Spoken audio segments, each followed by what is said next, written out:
Hello दोस्तों, स्वागत है हमारे YouTube channel ITI theory and practical पर। जैसा कि दोस्तों आपको पता है, हम आपके लिए 2-4 क्वेश्चन की डेली क्विज लेके आए हैं, जिसमें कि हर रोजाना बात करेंगे 5 से 10 क्वेश्चन पर, वो भी संक्षिप्त तरीके से।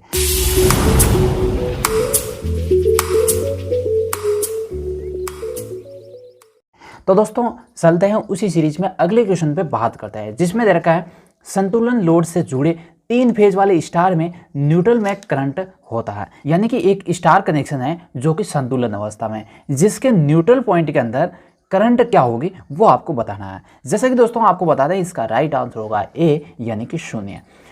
तो दोस्तों आपको बता दें, 2 प्रकार के कनेक्शन होते हैं, एक होता है स्टार कनेक्शन, दूसरा होता है डेल्टा कनेक्शन।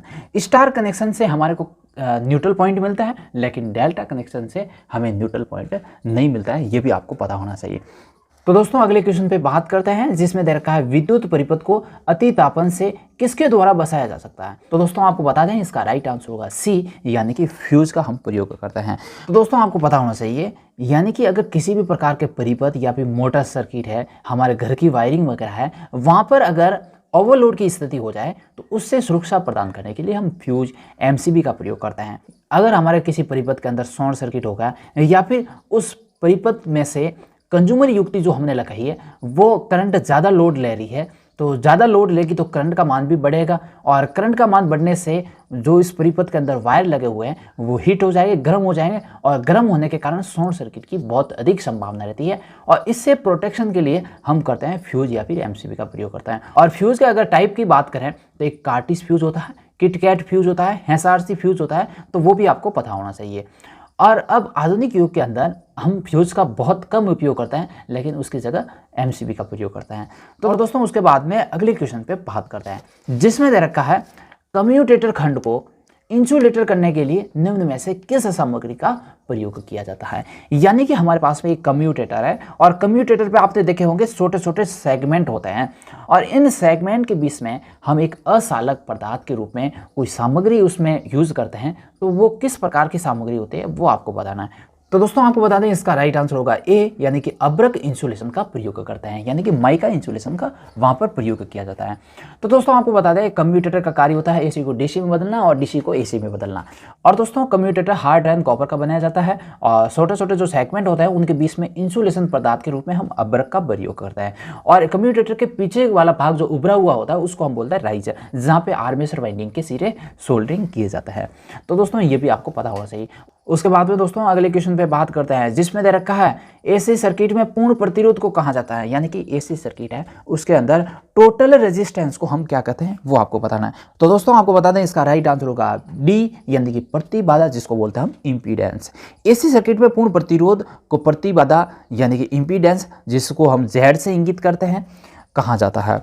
एसी परिपथ में रेजिस्टेंस, कैपेसिटेंस और इंडक्टेंस होने पर संपूर्ण प्रतिबाधा, जिसको हम बोलते हैं इम्पीडेंस। तो दोस्तों आपको बता दें, इसका फॉर्मूला होता है Z बराबर √R² प्लस XL और XC का अंतर का स्क्वायर करता है। तो दोस्तों आपको बता दें, इसका जो ये इस तरीके से आपको चिन्ह दिख रहा है, इसका मतलब होता है XL और XC का 20 का अंतर क्या होता है वो आपको यहाँ पे लिखना होता है।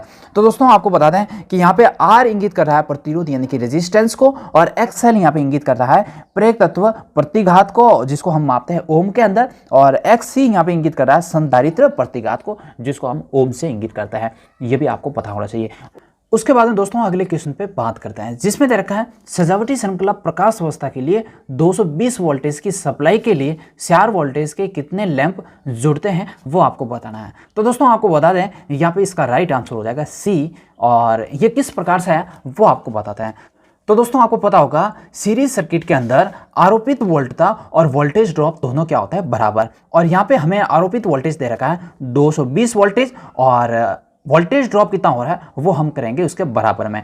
वोल्टेज ड्रॉप यानी कि एक लैंप का हमें वोल्टेज दे रखा है 4 वोल्ट, और जितने लैंपों की संख्या होगी इन दोनों का इंटू करेंगे तो हमें मिल जाएगा वोल्टेज ड्रॉप। तो यहाँ पे दोनों को बराबर कर दिया, और उसके बाद में यहाँ पे x बराबर हो जाएगा हमें 220/4 मिल जाएगा, और इस तरीके से कैलकुलेशन करने के बाद में हमें मिल जाएगा x बराबर 60, यानी कि लैंपों की टोटल संख्या कितनी हो जाएगी 60, यहाँ पे लैंप जुड़ेंगे। इसके बाद में एक और विधि है, उस प्रकार से भी आप सॉल्व कर सकते हो। तो टोटल लैंपों की संख्या बराबर होता है सप्लाई वोल्टता एक लैंप की निर्धारित वोल्टता। तो सप्लाई वोल्टता हमें मिल रही है 220 और एक लैंप की निर्धारित वोल्टता हमें दे रखी है 4 वोल्टेज और यहाँ पे आगे 60। तो दोस्तों आपको पता होगा अगर इस सर्किट के अंदर वोल्टेज बढ़ गई तो यहाँ पे इस सर्किट को पूरा खतरा रहेगा, क्योंकि यहाँ पे हमने निर्धारित मान के अनुसार 60 लैंप लगाए हुए हैं। अगर वोल्टेज बढ़ेगी यानी कि आरोपित वोल्टेज बढ़ेगा और वोल्टेज ड्रॉप वहाँ पे कम हो जाएगा तो यहाँ पे इस सर्किट को खतरा रहेगा। तो इसके लिए हम दोस्तों क्या करते हैं, इस जो हमारे पास में लैंप आ रहे हैं उसका हम लेते हैं 5%, यानी कि वोल्टेज में भी 5% की कमी और बढ़ोतरी होती है। तो दोस्तों आपको पता होगा वोल्टेज के अंदर भी 5% की बढ़ोतरी होती है या फिर कमी भी हो सकती है। तो और कमी होने से इसके ऊपर किसी भी प्रकार का प्रभाव नहीं पड़ेगा, लेकिन अगर वोल्टेज बढ़ जाने से इस सर्किट के ऊपर प्रभाव पड़ सकता है। इसीलिए हम क्या करेंगे, 60 का 5% लेंगे। 60 का 5% निकालने पर हमारे पास में आए 3, तो टोटल लैंपों की संख्या बराबर हो जाएगी 60 प्लस 3 बराबर 63 हो जाएगी। अगर आपको ऑप्शन के अंदर 63 भी दे रखा है और 60 भी दे रखा है, दोनों दे रखे हैं, तो आपको पहले प्राथमिकता देनी है 63 को। अगर 63 नहीं दे रखा है तो लगभग में आप 60 कर सकते हो। तो आपको दोस्तों ये ध्यान में रखना है। अगले क्वेश्चन पे बात करते हैं जिसमें दे रखा है मितोपयोजक इकोनोमाइजर का उपयोग दक्षता बढ़ाने के लिए किया जाता है। तो दोस्तों आपको बता दें इसका राइट आंसर होगा सी यानी कि बॉयलर।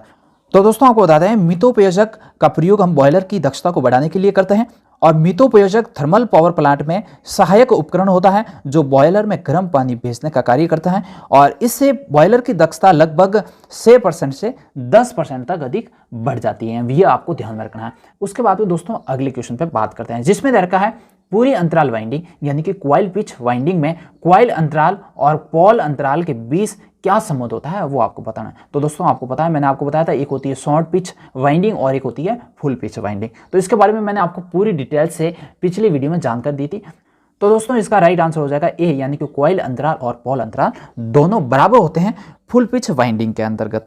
और अगर क्वेश्चन के अंदर शॉर्ट पिच वाइंडिंग का बोलता तो वहां पे कॉइल पिच और अंतराल पिच दोनों बराबर नहीं होते हैं, क्योंकि कॉइल पिच वहां पे पोल पिच से थोड़ी सी कम हो जाती है, यानी कि 180 डिग्री से थोड़ी कम रहती है। तो और दोस्तों आपको ध्यान में रखना है कॉइल पिच बराबर होता है स्लॉटों की संख्या अपॉन पोलों की संख्या।